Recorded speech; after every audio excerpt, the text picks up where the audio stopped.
ازيكم يا احلى متابعين في الدنيا؟ شايفين الفسيخ ده؟ شايفين اللون؟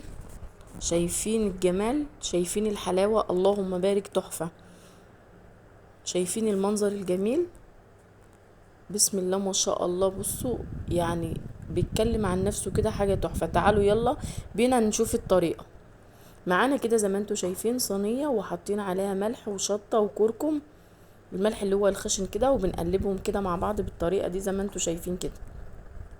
وبعد كده معانا الفسيخ، طبعا كنا غاسلينه ومصفيينه من الميه ومنشفينه بالمناديل جدا، ومنضفين الخياشيم بتاعته يعني بالمنديل، ومفيش فيها ميه ولا اي حاجه.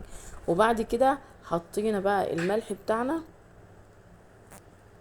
في الخياشيم زي ما انتوا شايفين كده. طبعا السمكه بنجيبها صبحه كده ومغسوله، وبنجهزها زي ما انتوا شايفين كده بالمنظر ده، وبنجيب اكياس وبنحطها وبنلفها في الاسترتش راب.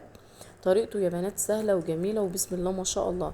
لو وصلتوا معايا لغاية كده ما تنسوش بقى اشتراك ولايك وكومنت جميل كده زيكم، وتفعلوا زر الجرس عشان يوصلكم مني كل جديد.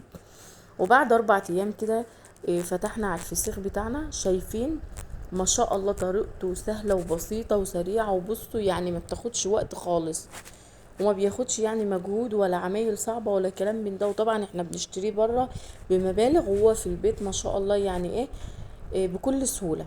ما شاء الله اللهم بارك. كده نضفنا البطن بتاعته اهو، معانا منديل كده نضفنا البطن بتاعته وفتحناها اهو. شايفين ما شاء الله اللون بتاعه بقى كده مستوي، واللون بتاعه كده وردي وجميل، وطريقته سهلة وعمايله جميلة جدا زي ما انتوا شايفين بقى كده. ومعانا ليمون كده اخضر عشان بعد لما نخلصه نعصر عليه طبعا الليمون، وبألف هنا وشفا للي ياكل. والعضمية بتاعتنا بتطلع بكل سهولة. شايفين ازاي ما شاء الله؟ بصوا يعني وهم بيطلع بكل بساطة ازاي. وشايفين السمونية بتاعته جميل، شفتوا بتتنضف بكل سهولة زي ما انتوا شايفين كده، اللهم بارك. وكده بعد ما نضفناه شايفين بقى السمونية بتاعته. بوريكم كده كمان واحدة